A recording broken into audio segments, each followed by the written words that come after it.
देश की हर छोटी बड़ी खबर स्टार न्यूज प्लस पर सबसे तेज सबसे पहले। पत्रकार योग कल्याण समिति रजिस्टर्ड पत्रकार उत्पीड़न के खिलाफ आवाज।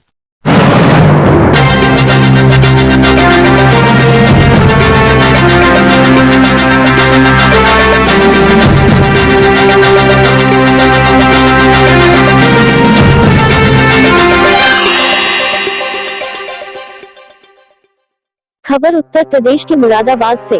ऑर्गेनाइजेशन कोर्ट कंपाउंड मुरादाबाद द्वारा वार्षिक चुनाव में प्रत्याशियों की डिबेट का आयोजन।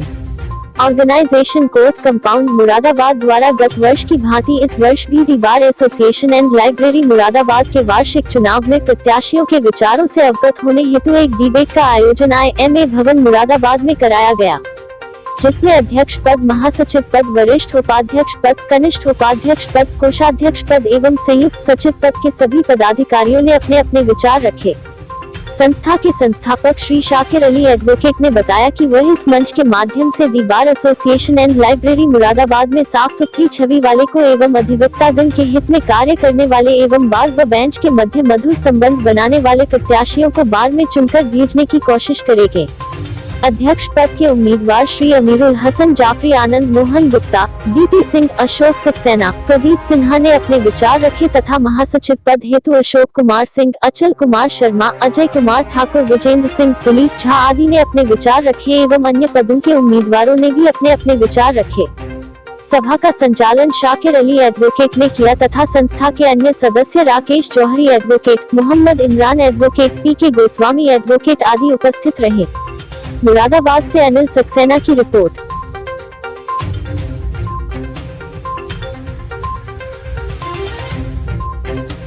शाकिर भाई ने मुझे निर्देश दिया है कि 5 बिंदुओं का मुझे अपने विचार रखने हैं।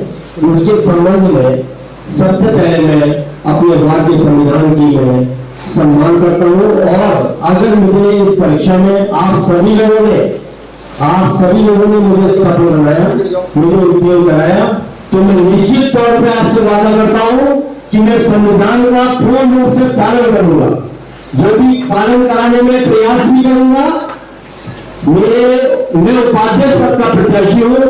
मेरे ऊपर एक माननीय अध्यक्ष महोदय भी होंगे, मेरे सचिव महोदय भी होंगे और मेरी कार्यकारिणी के सदस्य भी होंगे। मैं उन लोगों से विनम्रतापूर्वक अनुरोध करूंगा कि बार का सम्मान, बार के संविधान का सम्मान रखा जाए। बार के संविधान के प्रति सबकी आस्था बरकरार रहनी चाहिए। इस संबंध में मेरा ये कहना है कि मैं बार के संविधान के अनुरूप भी कार्य करूंगा। सर, क्या नाम है आपका? मेरा नाम राकेश जौहरी। ये आज रैपिड एक्शन वेलफेयर ऑर्गेनाइजेशन की एक हमारी बैठक थी। ये बैठक पिछले करीब 12-13 सालों से हम लोग इसी माध्यम से, जब ये इलेक्शन का टाइम बार शुरू आता है, उस समय एक ऐसी बैठक करते हैं ताकि सभी को एक मंच मिल जाए और अपनी अपनी बात कह सकें।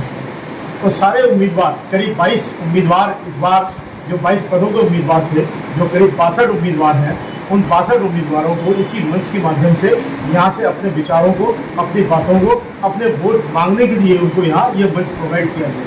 इस मंच की खास बात एक ये है कि ये एडवोकेट वेलफेयर के साथ साथ हम समाज के कामों को भी यहाँ पर इस तरह देखते हैं कि समाज का प्रत्येक व्यक्ति, अगर कहीं पर किसी को जरूरत रैपिड एक्शन के थ्रू हमारे किसी भी कानून की मदद सहायता नहीं चाहिए, तो हमारा पूरा संगठन उस काम में उनकी मदद करता है।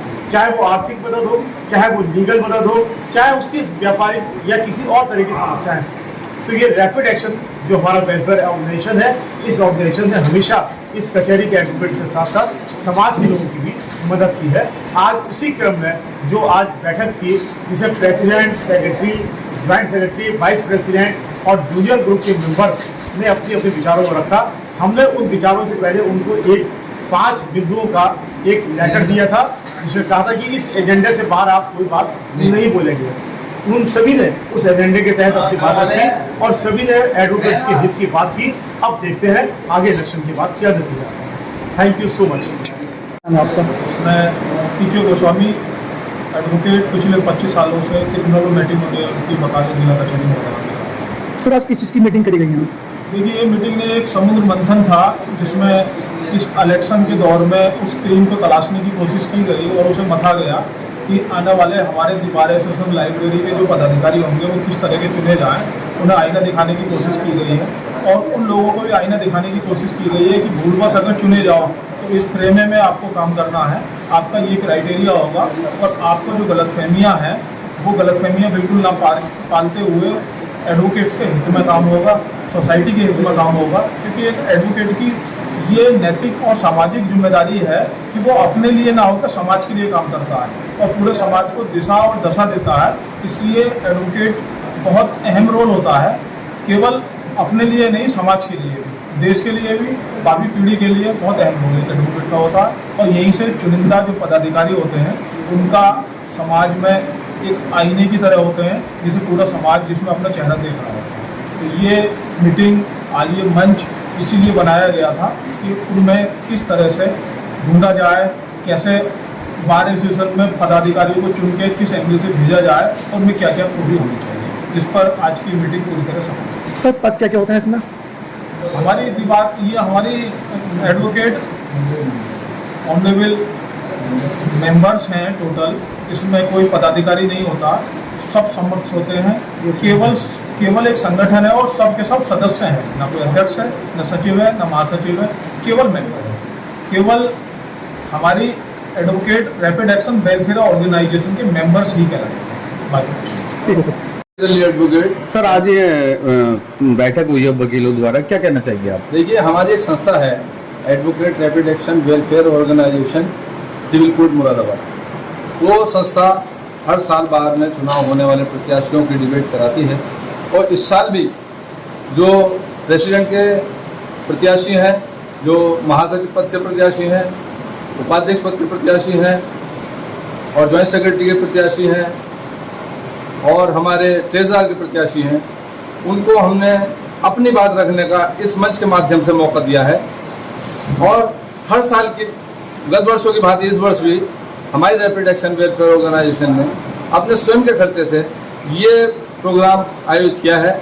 मेरे भाई राकेश जोरी साहब मेरे बराबर में हैं, पी के गोस्वामी एडवोकेट बराबर में हैं और मोहम्मद इरमान एडवोकेट चले गए हैं। जो हमारा ये संगठन है वो संगठन दबे कुचले पिछड़े वर्ग के लोगों की विधिक सहायता प्रदान करता है। अगर कोई व्यक्ति गरीब है, उसको मुकदमा लड़ने के लिए पैसे नहीं है, तो हमारे इस संगठन में जो बहुत विद्वान अधिवक्तागण हैं, हम उनकी सहायता उनको प्रोवाइड कराते हैं निःशुल्क। और जो हमारे फौजदारी से रिलेटेड मामले होते हैं वो हम अपने फौजदारी भाइयों के पास भेजते हैं कि आप साहब इस केस को देखिए। वो निःशुल्क वादकारियों की सहायता करते हैं और दीवानी से संबंधित जो मुकदमे हैं वो हम देखते हैं और जो भी जिस संबंध के मुकदमे होते हैं उसके संबंधित वकील हमारे पास हैं और हम वादकारियों की निःशुल्क सेवा करते हैं और सहायता करते हैं। अभी कोरोना काल हुआ, उस कोरोना काल में हमारी रैपिड एक्शन वेलफेयर ऑर्गेनाइजेशन ने, हम कहना नहीं चाहते, जो लोग परेशान थे, गरीब थे, दबे थे, कुचले थे, उनकी सहायता करी, चाहे वो पैसे से हो, चाहे वो अनाज से हो, चाहे वो किसी प्रकार से हो, चाहे दवाइयों के तरीके से हो, डॉक्टर के तरीके से हो, वो हमने उनको प्रोवाइड कराई। ये IMA भवन जो हमारे डॉक्टर साहिबान हैं उनकी मदद से हमें मिल जाता है और वो हमें इसमें सहयोग करते हैं। और हर साल की भांति इस साल भी हमने जो डिबेट कराई है उन्होंने बहुत अपना योगदान दिया है, उनका आभारी है। लेकिन अगर कोई व्यक्ति किसी भी मर्ज से पीड़ित है और हम उसकी सहायता करना चाहते हैं तो हमारे ग्रुप में ऐसे डॉक्टर्स भी मौजूद हैं जिनके पास हम उस व्यक्ति को भेज देते हैं और वो उस व्यक्ति की निस्वार्थ निःशुल्क सहायता करता है। अब पिछले दिनों में बाढ़ आई थी तो बाढ़ में भी हमारे संगठन ने बढ़ चढ़कर हिस्सा लिया था, बाढ़ पीड़ितों की मदद करी थी। सर्दियों का मौसम शुरू होने वाला है, हमारा संगठन उन व्यक्तियों के लिए जो दबे कुचले हैं, जो पिछड़े वर्ग से आते हैं और जो गरीब वर्ग के लोग हैं, उनकी पूरी सहायता करता है। उन्हें चाहे हम कंबल, रजाई या जो भी हमसे हो सकता है, कपड़े वगैरह, पुराने कपड़े, नए कपड़े, जो भी है हमारा पूरा संगठन प्रोवाइड कराता है। और अब हम भविष्य में भी यही करेंगे कि सर्दी आने वाले टाइम है और उस सर्दी के मौके पर हम अपने साथियों के कंट्रीब्यूशन से, जो रैपिड एक्शन के सदस्य हैं, उनके कंट्रीब्यूशन से उन लोगों की सहायता करें। इसी बात से साथ मैं अपनी वाणी को विराम देना चाहता हूँ। भाई राकेश जौहरी मेरे बराबर में खड़े हुए हैं।